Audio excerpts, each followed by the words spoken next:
हमने जो है देखिए आपने कल पढ़ा था हिमालय का प्रादेशिक विवरण कि हिमालय को प्रादेशिक विवरण के आधार पर कितने भागों में बांटा गया है। तो आपने कितने भागों में बांटा था? चार भागों में।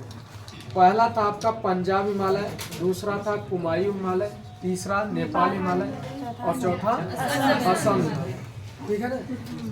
अगर हम बात करें पंजाब हिमालय किस नदी से लेकर किस नदी तक फैला है? सिंधु नदी से लेकर सतलज नदी तक। और पंजाब हिमालय का सबसे ज्यादा विस्तार किस राज्य में है? जम्मू कश्मीर राज्य में है। ये आपका सही है। इसके बाद अगर ये पूछा जाए कि यहाँ पे कौन से वन पाए जाते हैं? शुष्क पर्णपाती वन पाए जाते हैं। और इसके बाद हम बात करें कि पंजाब हिमालय की प्रमुख श्रेणियां कौन कौन सी हैं?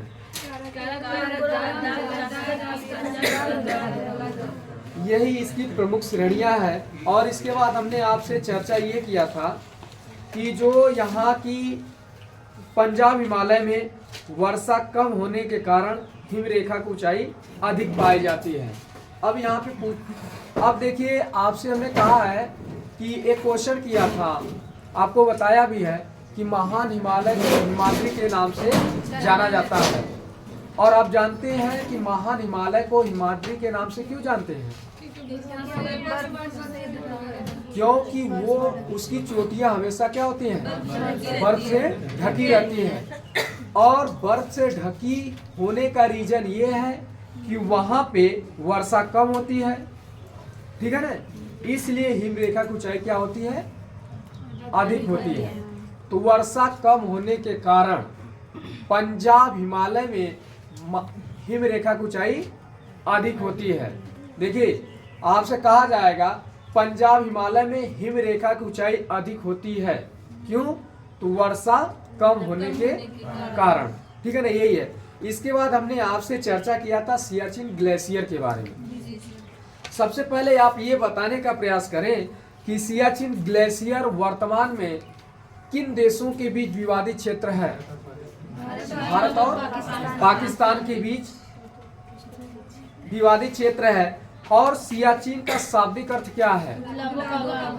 गुलाबों का बाग। इसके बाद हम बात करें कि जो ये सियाचिन ग्लेशियर है ये किन घाटियों के मध्य स्थित है? श्योक और नुब्रा घाटी के मध्य स्थित है।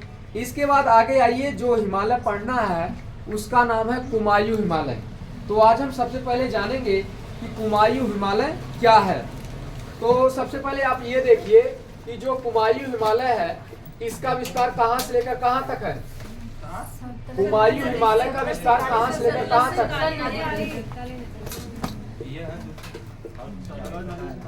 हाँ, कुमायूं हिमालय का विस्तार जो है सतलज नदी से लेकर काली नदी तक है। तो ये आप थोड़ा सा जानने का प्रयास करें मैप के माध्यम से कि काली नदी किन दो देशों के बीच बहती है? काली नदी किन दो देशों के बीच बहती है? भारत और नेपाल के बीच। यानी भारत का कौन सा राज्य है? उत्तराखंड है। यानी उत्तराखंड और नेपाल के बीच आप देखेंगे तो काली नदी है।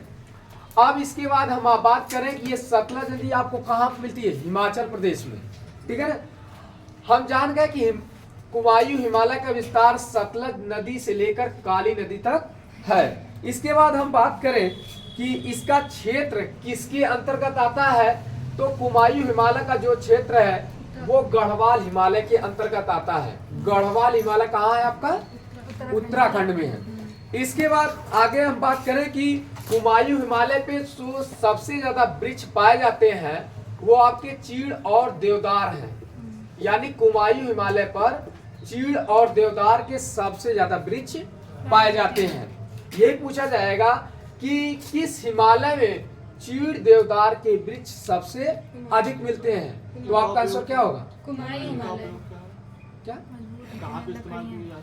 ये चीड़ और देवदार जो वृक्ष होती है काफी आपके कीमती हैं। मतलब ये जैसे होता है ना, जड़ी बूटी नहीं होता है, जड़ी बूटियों में इनका यूज किया जाता है। और यही चीड़ देवदार जो है आपके सबसे ज्यादा कुमायूं हिमालय मिलते हैं। इसीलिए आप लोगों ने देखा होगा कि प्राचीन समय में लोग, जब वैद्य लोग अपना उपचार करने के लिए अगर हार जाते हैं तो सबसे पहले कहाँ बात करते हैं? हिमालय की बात करते हैं। या तो जम्मू कश्मीर जाएंगे या तो आपका जो है उत्तराखंड की तरफ आगे बढ़ेंगे, ठीक है ना। तो वहां पे आप देखेंगे जो वृक्ष आपको मिल रहे हैं वो वैद्य से मतलब औषधि से संबंधित है, ठीक है ना। तो यहाँ पे आपको ये भी जानना जरूरी होगा कि इस कुमायूं हिमालय के अंतर्गत घाटियां पाई जाती हैं। वो घाटियां भी आकार की हैं। कुमायूं हिमालय में जब आप जाएंगे तो आपको भी आकार की घाटी सबसे ज्यादा मिलेगी। इसका आप एग्जाम्पल देख लीजिए। आप जैसे यहाँ पे जाते हैं, एक आपका कौन सा फेमस है, हरिद्वार, ठीक है ना। हरिद्वार में आप जाइए तो वहां पे आपको भी आकार की घाटी मिलेगी। वहां पे जैसे ही आप गंगा नदी की तरफ से आगे बढ़िए, पीछे मतलब यहाँ से आप उत्तर प्रदेश से जा रहे हैं, बिजनौर से होकर जा रहे हैं, तो आप आगे बढ़िए और वहां पे जब आगे बढ़ेंगे तो वहां पे आपको भी आकार की घाटी मिलेगी। यानी सबसे ज्यादा अगर भी आकार की घाटी किसी हिमालय में पाई जाती है तो कौन सा हिमालय है? कुमायूं हिमालय। तो कुमायूं हिमालय में सबसे ज्यादा किस आकार की घाटी मिलती है? भी आकार की घाटी मिलती है। इसके अलावा देखें तो यहाँ पर सबसे ऊंची चोटी भी स्थित है। सबसे चोटी स्थित कौन सी है? जो कुमायूं हिमालय है, इस कुमायूं हिमालय में सबसे ऊंची चोटी का नाम बताइए। नंदा देवी है। यही तो हमने बताया है कि नंदा देवी उत्तराखंड की सबसे ऊंची चोटी है। अगर भारत की बात करें, भारत की सबसे ऊंची चोटी कौन सी है? भाई माउंट एवरेस्ट की बात करेंगे तो विश्व की हो जाएगी। अगर हम भारत की बात करें तो कंचनजंगा, ठीक है ना। कंचनजंगा है भारत की सबसे ऊंची चोटी, कंचनजंगा है। और ये कंचनजंगा भारत के किस राज्य में स्थित है? सिक्किम में स्थित है, ठीक है ना। आइए हम आपसे बात करते हैं आगे नेपाल हिमालय के बारे में, कि नेपाल हिमालय का विस्तार किस नदी से लेकर किस नदी तक है? हाँ, काली नदी से लेकर तीस्ता नदी तक है। और यह हिमालय का सबसे विस्तृत भाग है और अधिकांश चोटियां इसी भाग में पाई जाती हैं। नेपाल हिमालय की जो प्रमुख श्रेणी है उसका नाम है महाभारत श्रेणी।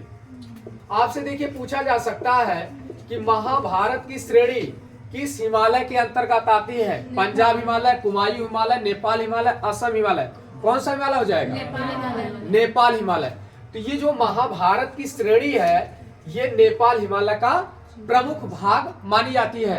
अब यहाँ से महाभारत श्रेणी से एक और क्वेश्चन बनता है कि ये बताइए जो महाभारत की श्रेणी है, ये महाभारत श्रेणी किस हिमालय की मतलब पार्ट आती है? महान हिमालय की, मध्य हिमालय की, आपका शिवालिक हिमालय? कौन से हिमालय के पार्ट है? मध्य हिमालय। कौन से हिमालय का पार्ट है? मध्य हिमालय। तो महाभारत की श्रेणी जो किस हिमालय का पार्ट है? मध्य हिमालय के। और अगर हम बात करें कि मध्य हिमालय की और भी पार्ट है, उनका नाम आप बताइए। तो कौन कौन सी श्रेणियां हैं? एक पीर पंजाल, एक धौलाधर। यानी पीर पंजाल, धौलाधर, महाभारत की श्रेणी, ये तीन प्रमुख श्रेणियां हैं जो मध्य हिमालय के अंतर्गत आती हैं।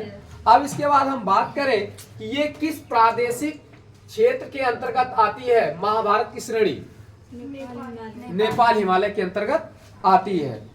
और इसके बाद अंतिम आपका बचता है असम हिमालय। असम हिमालय का विस्तार कहां से लेकर कहां तक है? तीस्ता नदी से लेकर ब्रह्मपुत्र तक असम हिमालय का विस्तार है। अब इसके बाद देखें, इसी असम हिमालय के अंतर्गत सिक्किम, भूटान, अरुणाचल प्रदेश जैसे राज्य आते हैं। यानी सिक्किम, भूटान और अरुणाचल प्रदेश ये असम हिमालय के अंतर्गत आते हैं। इस भाग में ऊंचाई अधिक है, वर्षा यहाँ पे अधिक होती है। जब यहाँ पे वर्षा अधिक होती है तो यहाँ पे कैसे वन पाए जाते हैं? सदाबहार वन पाए जाते हैं। यानी यहाँ पर 200 सेंटीमीटर प्लस वर्षा होती है, ठीक है ना।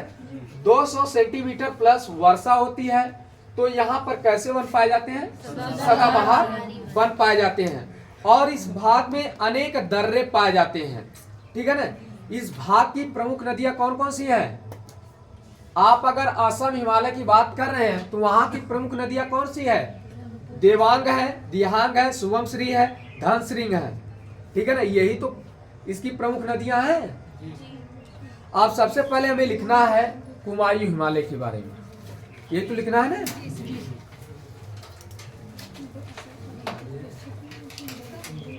लिखिए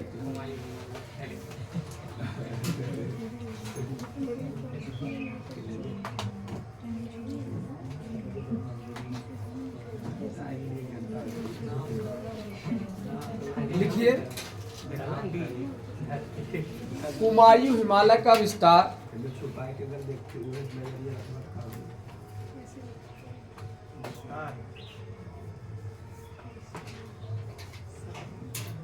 कुमायूं हिमालय का विस्तार सतलज नदी से लेकर काली नदी तक है।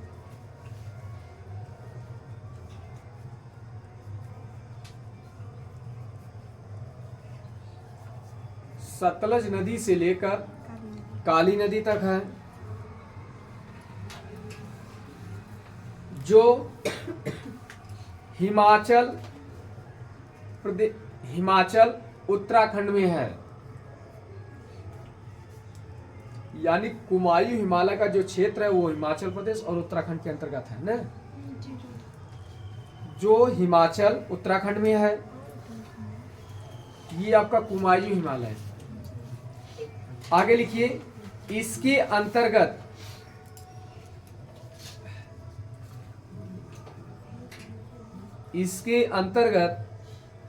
गढ़वाल कुमायूं श्रेणी है।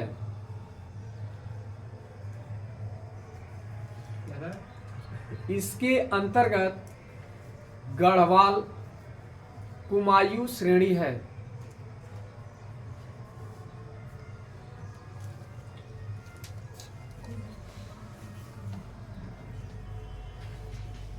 कुमायूं हिमालय में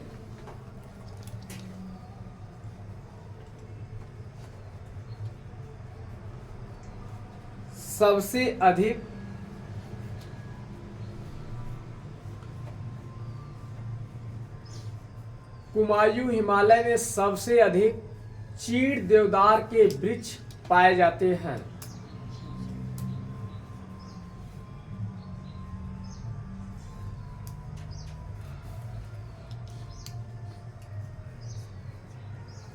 चीड़ देवदार के वृक्ष सबसे अधिक पाए जाते हैं। इसके अलावा भी आकार की अनेक घाटियां पाई जाती हैं।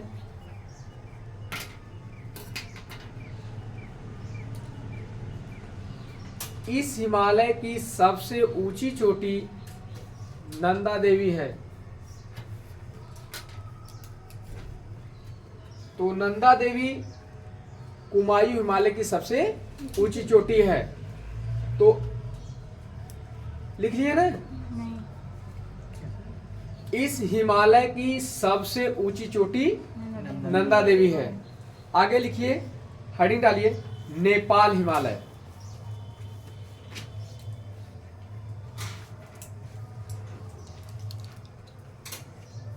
नेपाल हिमालय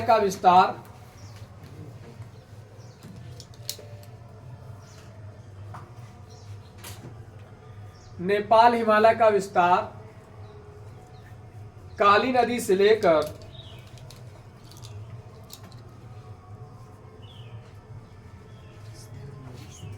तीस्ता नदी तक है।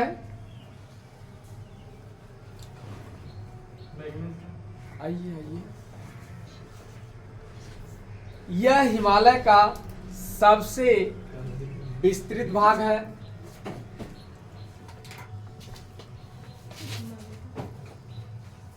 यह हिमालय का सबसे विस्तृत भाग है। नेपाल हिमालय का विस्तार काली नदी से लेकर तीस्ता नदी तक है। यह हिमालय का सबसे विस्तृत भाग है। हिमालय की अधिकांश चोटियां इसी भाग में स्थित हैं। सर ये किस हिमालय का सबसे विस्तृत भाग है? नेपाल हिमालय। नेपाल हिमालय हेडिंग डाले हैं ना, जी तो नेपाल हिमालय का सबसे विस्तृत भाग है। मुख्य हिमालय का सबसे विस्तृत भाग नेपाल हिमालय है। हाँ ये तो बोले हैं ना, नहीं, केवल बोले आप यह हिमालय का यह हिमालय का सबसे विस्तृत भाग है, इसका मतलब यही तो बोले हैं ना। इसका मतलब क्या हो गया? मुख्य हिमालय जो है उसका एक विस्तृत भाग नेपाल हाँ, हिमालय ये सबसे अधिक जो विस्तृत भाग है वो नेपाल हिमालय है। भाई आप समझिए, जो हिमालय है उस हिमालय में अगर देखें सबसे विस्तृत भाग किसका है? नेपाल हिमालय का है। यही तो सेंस निकले ना भाई, ठीक है ना। जी तो आगे लिखिए, हिमालय की अधिकांश चोटियां इसी भाग में स्थित हैं।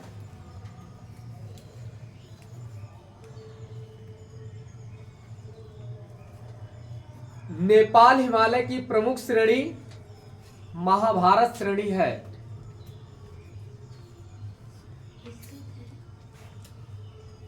नेपाल हिमालय की प्रमुख श्रेणी महाभारत श्रेणी है।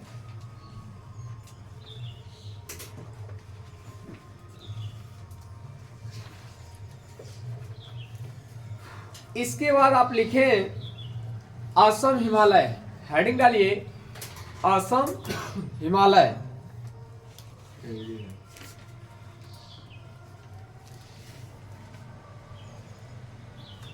लिखिए, असम हिमालय का विस्तार तीस्ता नदी से लेकर ब्रह्मपुत्र नदी तक है।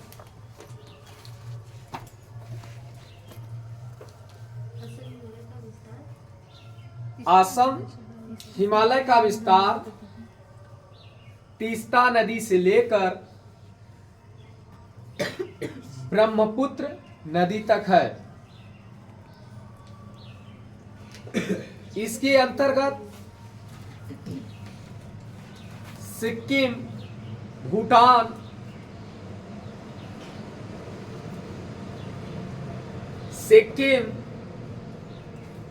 भूटान, अरुणाचल प्रदेश आते हैं।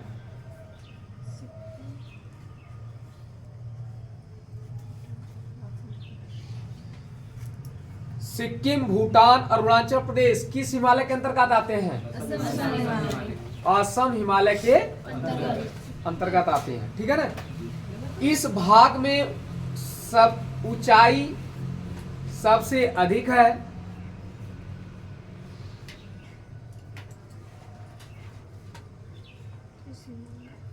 वर्षा अधिक होने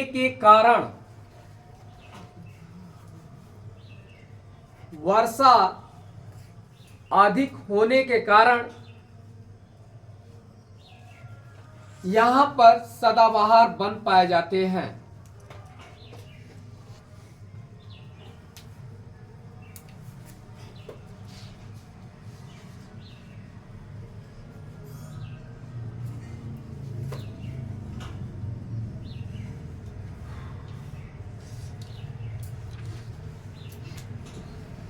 सदाबहार वन पाए जाते हैं। यहाँ की प्रमुख नदी ब्रह्मपुत्र, सुबमश्री, दिहांग, हाँ शुभमश्री, हाँ शुभम,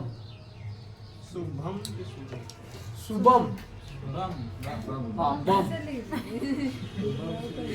धनश्री इत्यादि। अब देखिए, यहाँ तक आपका हिमालय का जो बेसिक जो भारत का बेसिक था वो आपका कंप्लीट होता है। और यहाँ से अब रंगारंग आपका चैप्टर शुरू होने वाला है, जिसमें आप पढ़े होंगे आपके अपवाद तंत्र। इसके बाद आप देखेंगे आपके मानसून। अब हम आपसे इतना कहेंगे कि यही आप जो है तैयार कर लीजिएगा इतने चैप्टर, और यही आपका बेस है भारत के भूगोल के लिए। अगर आप इतना तैयार कर लिए हैं तो हमें कहने में संकोच नहीं हो रहा कि आगे चैप्टर आपको बहुत कठिन लगेगा। कठिन नहीं लगेगा, अगर आप तैयार किए हैं तो बहुत आसान लगेगा। आप अफवाह तंत्र पढ़ेंगे तो आपके पर्वत मैदान पठार से संबंधित रहेगा। कहाँ से नदी निकल रही है ये आपको क्षेत्र जानना होगा कि भाई कौन सा बिजनौर का जिला है, इलाहाबाद कहाँ है, पटना कहाँ है, उत्तर प्रदेश के मैप को अच्छी तरीके से जानना होगा। और इसके बाद आप देखेंगे तो वहीं पे आप मानसून पढ़ेंगे। मानसून में आप देखते हैं जैसे आपके बताएगा जो आपके मानसून है कहाँ पे जो है सदाबहार बन पाए जाते हैं, कहाँ पे अधिक वर्षा होती है, कहाँ पे कम वर्षा होती है, ये किस पे डिपेंड करता है, पर्वतों पे डिपेंड करता है, ठीक है ना, स्थलों पे डिपेंड करता है। और स्थल पर्वत पठार मैदान के बारे में बखूबी तरीके से हमने जो है आपको बताया भी है और आपके साथ मिलके मैपिंग भी किया है। तो हम ये समझ रहे हैं कि इसको आप तैयार कर रहे हैं और आप जैसे ही तैयार करेंगे आपका अफवाह तंत्र और मानसूनी वन ये बहुत अच्छी तरीके से तैयार होता जाएगा। अब इसके बाद आइए हम थोड़ा सा आपके बारे में चर्चा कर लेते हैं जो अफवाह तंत्र है, ठीक है ना। अफवाह तंत्र में थोड़ा सा हम चर्चा कर लें ताकि आप ये समझें कि अफवाह तंत्र क्या है। बार बार हम आपसे चर्चा करते हैं अफवाह तंत्र, तो हमें आज जानना होगा कि अफवाह तंत्र क्या है, ठीक है ना।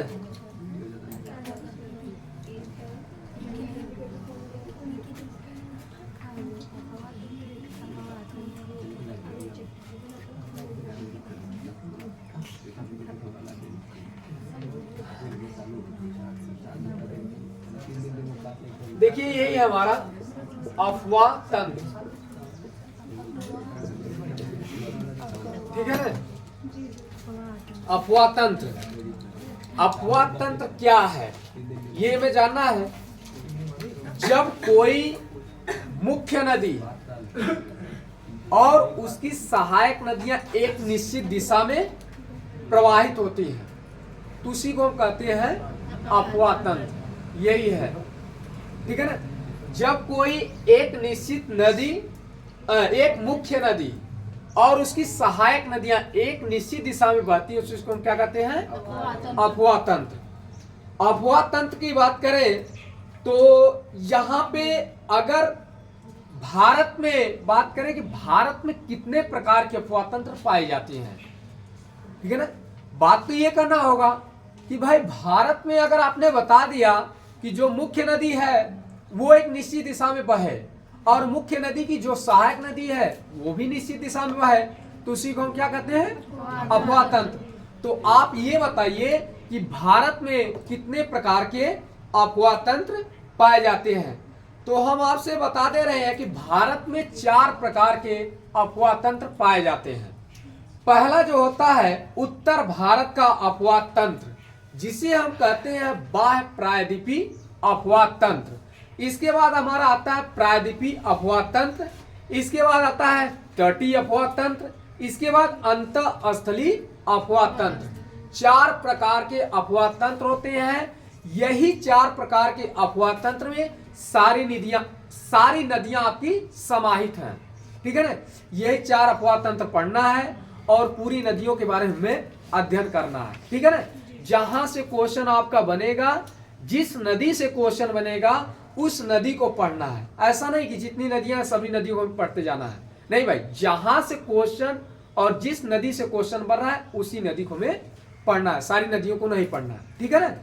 तो अब आता है कि जो उत्तर भारत की नदियां हैं, उत्तर भारत की नदियां जो बहती हैं, जो प्रवाहित होती हैं, उनकी विशेषताएं क्या होती है। क्योंकि हमने आपको पहले बता दिया है कि जो अफवाह तंत्र है उस अफवाह तंत्र में पहला आपका क्या है, उत्तर भारत का अफवाह तंत्र, ये पहला आता है। तो उत्तर भारत अफवाह तंत्र की विशेषताएं जब तक आपके सामने नहीं रखेंगे तब तक आपको समझ भी नहीं आने वाला है उत्तर भारत का अफवाह तंत्र क्या है। अब देखिए अफवाह तंत्र जब यही बताएंगे तभी आप समझ पाएंगे अफवाह तंत्र की विशेषताएं क्या होती हैं। यहाँ पे देखिए, यहाँ की जो नदियां होती हैं वो सतत वाहिनी होती हैं, ठीक है ना। उत्तर भारत की जो नदियां होती हैं वो सतत वाहिनी होती है। अब सतत वाहिनी कैसे होती है? सतत वाहिनी इसलिए होती है कि यहाँ की जो नदियां होती हैं वो हिमालय से निकलती हैं, और हिमालय में क्या सबसे ज्यादा पाया जाता है? ग्लेशियर पाया जाता है, जिसको आप बर्फ के नाम से भी जानते हैं। तो वो ग्लेशियर जब पिघलता है, तो जब पिघलता है तो वो पिघल कर कहाँ जाएगा? नदी में जाएगा। और जब नदी में जाएगा तो इसका मतलब क्या है? वो नदियां हमेशा क्या है? प्रवाहित होती रहेंगी। तो इस तरीके से कहा गया कि उत्तर हिमालय की जो नदियां होती हैं वो हमेशा क्या होती हैं? सतत वाहिनी होती। और सतत वाहिनी क्या होती है? ग्लेशियर के पिघलने के कारण, ठीक है ना, ग्लेशियर के पिघलने के कारण उत्तर भारत की नदियां सतत वाहिनी होती हैं, ठीक है ना। ये हो गया। दूसरा होता है कि समतल मैदानी भागों में प्रवाहित होने के कारण नौगम्य है। चौथा होता है मैदानी भागों में नदियां अपने मार्ग को परिवर्तित करती रहती हैं। ये आप उत्तर भारत के अपवातन से पाएंगे कि जो मैदानी भाग है वहां की नदियां अपने मार्ग को परिवर्तित करती रहती हैं। इसके बाद हिमालय से निकलने के कारण जब ये मैदान में प्रवाहित होती हैं और प्रतिवर्ष नवीन जलोढ़ मृदा का निर्माण करती हैं। आप देखेंगे कि जलोढ़ मृदा का वहीं पे सबसे ज्यादा विस्तार पाया जाएगा जहां पे उत्तर भारत की नदियां हैं। जैसे आप देखें, आपका पंजाब का क्षेत्र है, हरियाणा का क्षेत्र है, फिर इसके बाद आप आइए पश्चिमी उत्तर प्रदेश का क्षेत्र है। यहाँ पे जलोढ़ मृदा का सबसे अधिक विस्तार है। अब जलोढ़ मृदा का सबसे अधिक विस्तार है तो यहाँ पे गेहूं और धान की फसल भी सबसे ज्यादा होती है, क्योंकि यही तो माना जाता है कि जहाँ पे जलोढ़ मृदा का सबसे अधिक विस्तार है वहीं पे चावल और गेहूं की फसल सबसे ज्यादा होती है। यही तो है जलोढ़ मृदा ना। फिर इसके बाद इतना तक हम जान लिए हैं, तो आगे हम ये जानने का कोशिश करेंगे कि ये मध्य गंगा मैदान की जो नदियां होती हैं ये अपने मार्ग में अनेक विसर्ग तथा गोखुर झील का निर्माण करती हैं। अब ये आप सोचेंगे विसर्ग क्या है, ठीक है ना। विसर्ग क्या है? हमने कहा ये विसर्ग का जो निर्माण करने वाली नदियां वो कौन सी नदियां हैं? उत्तर भारत की नदियां हैं। यानी उत्तर भारत की जो नदियां होती हैं वो विसर्ग का निर्माण करती हैं। विसर्ग मतलब होता है मिनांडर। क्या होता है?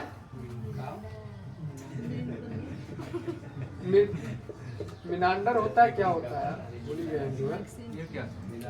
यहाँ पे देखिए, अभी हम बताएंगे थोड़ा सा शब्द यही है, मी से शुरू है, मिनांडर है, इसमें थोड़ा सा पूरा शब्द ही नहीं आ पा रहा है, ठीक है ना। तो मी से शुरू है इसका।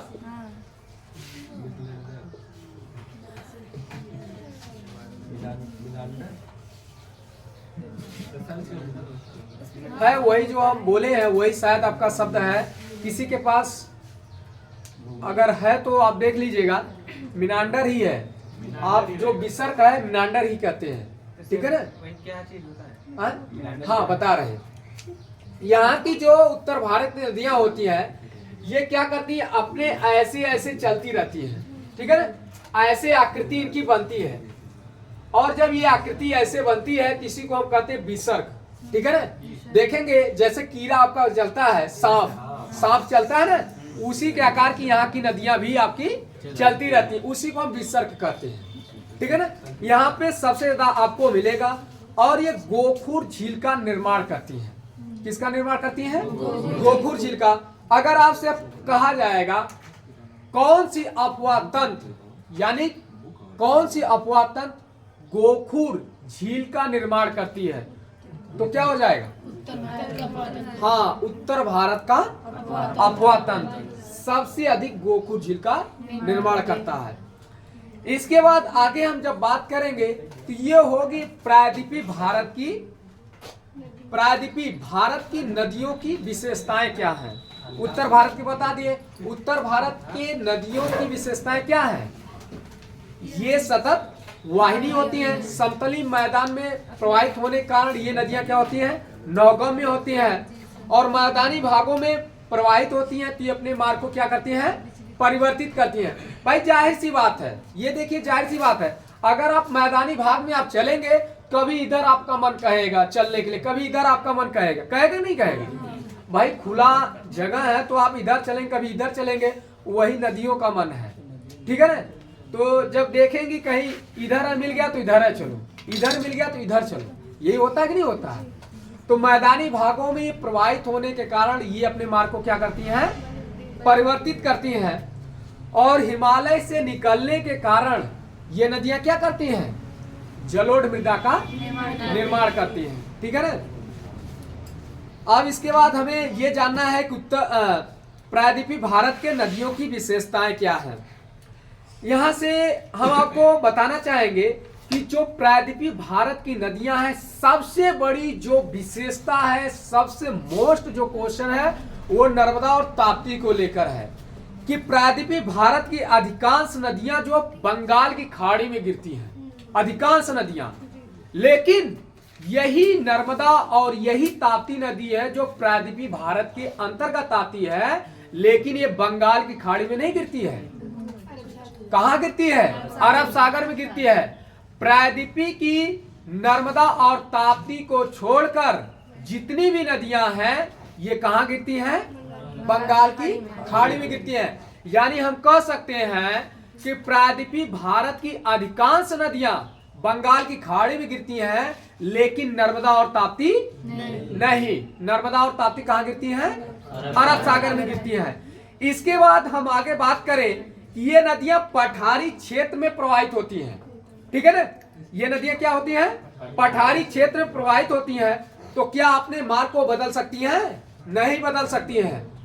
और इसीलिए आप देखे हैं कि जो यहाँ की नदियां हैं वो क्या करती है, किस घाटी का निर्माण करती हैं? एस्चुरी का निर्माण करती है। और क्या निर्माण करती है? कौन? जो नर्मदा और ताप्ती अरब सागर में किसका निर्माण करती है? एस्चुरी का निर्माण करती है, ठीक है ना। और इसके बाद देखें, ये अपने मार्ग को परिवर्तित क्यों नहीं करती हैं? क्योंकि ये पठारी भागों से प्रवाहित होती हैं, ठीक है ना। ये विशेषता हो गई। दूसरा हो गई कि प्रायद्वीपीय पठार की जो प्रायद्वीपीय भारत की जो नदियां वो नौगम में नहीं है। नौगम में नहीं है। नौगम में क्यों नहीं है? क्योंकि यहाँ पर विषम उच्चावच पाया जाता है, और जब विषम उच्चावच पाया जाता है तो ये नौगम में नहीं है। लेकिन उत्तर भारत की जो नदियां हैं वो नौगम में है, ठीक है ना। नौगम में नौगम का मतलब है कि वो समतली भाग में आपका बहते रहे, ठीक है ना। वो आप देखेंगे तो वहां की जो उत्तर भारत की नदियां हैं वो आपको कुछ किलोमीटर तक आपको दिखाई देगा कि वो एक सीधी रेखा में चल रही है, ठीक है ना। ये नौगम में है, तो वहां पे आपको दिखाई देगा कि जो ऊंचाई है, ऊंचाई के आधार पे देखना पड़ेगा, लंबाई के आधार पे देखना पड़ेगा, तो आपको कुछ किलोमीटर तक एक ही मिलेगा, ठीक है ना, सेम मिलेगा। लेकिन कुछ किलोमीटर के बाद हो सकता है बदल जाए, लेकिन प्रायद्वीपीय पठार में ये नहीं होता है। विषम उच्चावच का अर्थ ये है कि वहां पे उबड़ खाबड़ मैदान पाए जाते हैं, ठीक है ना। उबड़ खाबड़ मैदान, यही जो उबड़ खाबड़ पठारी क्षेत्र है इसी को हम कहते हैं विषम उच्चावच कहते हैं। और ये विषम उच्चावच सबसे ज्यादा कहाँ पाया जाता है?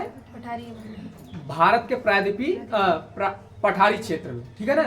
जो प्रायद्वीपीय पठारी क्षेत्र है वहां पे सबसे ज्यादा पाया जाता है।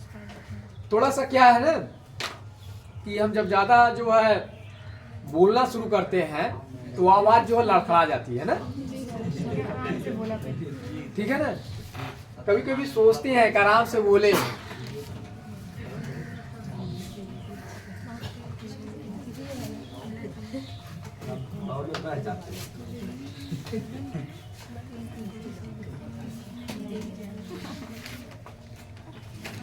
अब इसको बंद कर दीजिए थोड़ा, ठीक है। अरे